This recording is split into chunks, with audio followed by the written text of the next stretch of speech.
حضرت نظام الدین اولیاء اکثر یہ جملہ کہا کرتے تھے کہ ہم سے تو دھوبی کا بیٹا خوش نصیب نکلا، ہم سے تو اتنا بھی نہ ہو سکا اور پھر گھش کھا جاتے اور بے ہوش ہو جاتے۔ ایک دن ان کے مریدوں نے پوچھا، حضرت یہ دھوبی کے بیٹے والا ماجرا کیا ہے، قصہ کیا ہے؟ آپ رحمت اللہ علیہ نے فرمایا، ایک دھوبی کے پاس محل سے کپڑے دھونے کے لیے آیا کرتے تھے۔ دونوں میاں بیوی کپڑے دھو کر پریس کر کے واپس محل پہنچا دیا کرتے تھے۔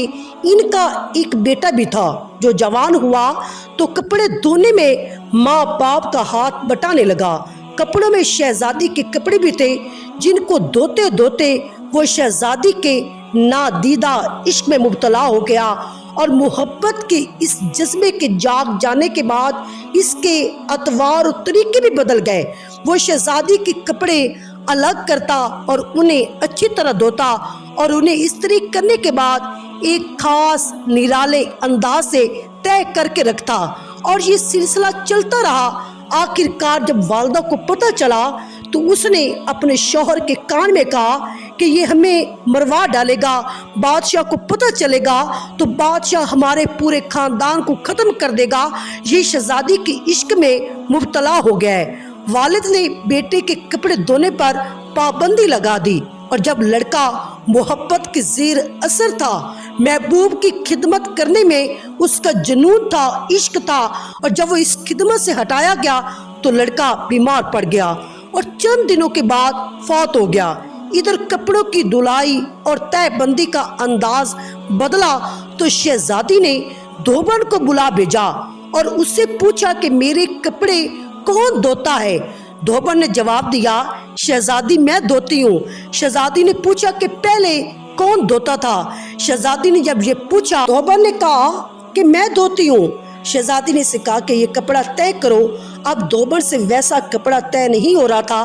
شہزادی نے سے ڈانٹا کہ تم جھوٹ بولتی ہو اور سچ سچ بتاؤ ورنہ سزا ملے گی۔ دھوبن کے سامنے کوئی رستہ نہیں تھا اور دوسرا کچھ دل بھی غم سے بھرا ہوا تھا۔ وہ زاروں قطار رونے لگی اور سارا قصہ شہزادی سے کہہ دیا۔ شہزادی یہ سب سن کر سناٹے میں آ گئی۔ اس نے سواری تیار کرنے کا حکم دیا اور شاہی بگی میں سوار ہو کر پھولوں کا ٹوکرا لے کر مقتول محبت کی قبر پر سارے پھول چڑھا دیے۔ زندگی بھر اس کا یہی معمول رہا، وہ اس دھوبی کے بچے کی قبر پر پھول چڑھانے کے لیے ضرور آتی۔ یہ بات سنانے کے بعد آپ فرماتے ہیں، اگر ایک انسان بن دیکھے ایک انسان سے اس قدر محبت کر سکتا ہے تو بھلا بن دیکھے اللہ سے محبت کیوں نہیں ہو سکتی؟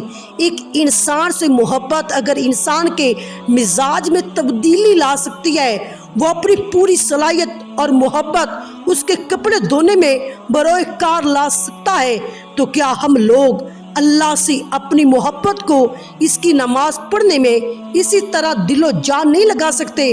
مگر ہم بوجھ اتارنے کی کوشش کرتے ہیں۔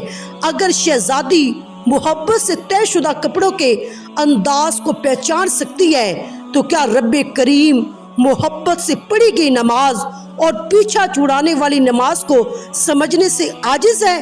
حضرت نظام الدین اولیاء فرماتے ہیں کہ وہ دھوبی کا بچہ اسی وجہ سے کامیاب ہو گیا کہ اس کی محبت کو قبول کر لیا گیا، جبکہ ہمارے انجام کا کچھ بھی پتہ نہیں کہ ہماری محبت قبول ہوگی یا منہ پر مار دی جائے گی۔ اللہ جس طرح ایمان، نماز اور روزے کا مطالبہ کرتا ہے، اسی طرح محبت کا بھی تقاضا کرتا ہے۔ حضرت نے پھر فرمایا، اللہ کی قسم اگر یہ نمازیں نہ ہوتی تو اللہ سے محبت کرنے والوں کے دل اسی طرح پھٹ جاتے جس طرح دھوبی کے بچے کا دل پھٹ گیا تھا۔ ساری رات نماز ایسے نہیں پڑھی جاتی، کوئی جذبہ کھڑے رکھتا ہے۔ فرماتے ہیں یہ نسخہ اللہ نے اپنے پیارے محبوب حضرت محمد مصطفیٰ کو فرمایا کہ اے محبوب، آپ کے دل کی حالت ہم نے دیکھی ہے، آپ نماز پڑھا کیجئے اور رات بھر ہماری باتیں دہراتے رہا کیجئے، میں تمہیں آرام دوں گا اور آپ کو ان باتوں سے آرام ملتا رہے گا۔